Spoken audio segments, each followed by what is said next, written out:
In England, if you gave them access out of that field onto an open mountain, I think you'd find them a lot of the time on the open mountain, and then they'd come down and have a sort of raid. Yes, yeah. You know? Yeah, absolutely.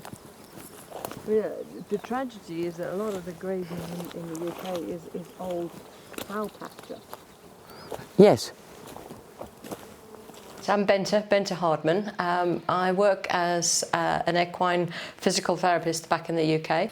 Having worked with that for a long time, I have come to the conclusion that unless we know what is normal for a wild horse, we cannot really begin to understand what is abnormal about the horses that we have at home.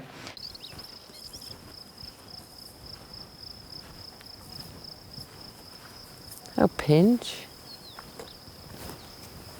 You great big enormous thing. Do you eat pink flowers or not? Yes, you do, don't you?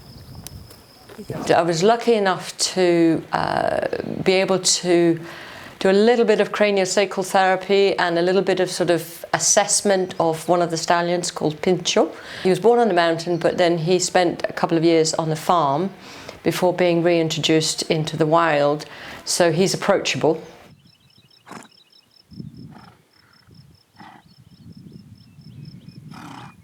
The amount of muscle that he has around his poll is unlike anything I've really seen in domestic horses that tend to have a quite hard poll where the bony prominences are quite distinguishable.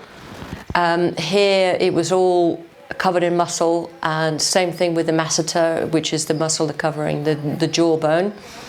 The temporalis muscles, which are the ones underneath the ears and the forehead, were also very developed and but very soft, but very full of tone and an ability to work, and it was all completely even. There was no one side stronger than the other, which is again lovely to see, because in domestic horses we often see one side stronger than the other.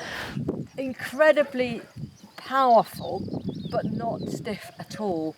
It's all movable. It's all like a big fat steak. You know, it's just like, it gives the goosebumps.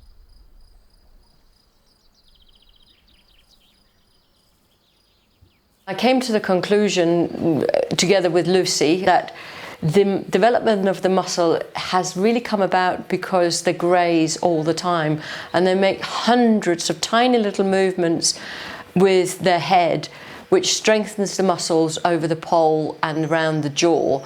All the muscles around the head and the upper neck get exercised quite evenly. It's amazing. I'd never really thought about that before, had you? It's the No? complete. This. It's all the movement. It's in all every direction. Every single one.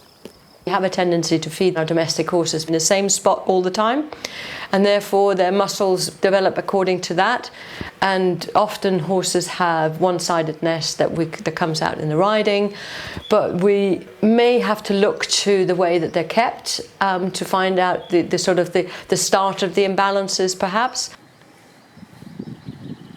Are they given a hay net?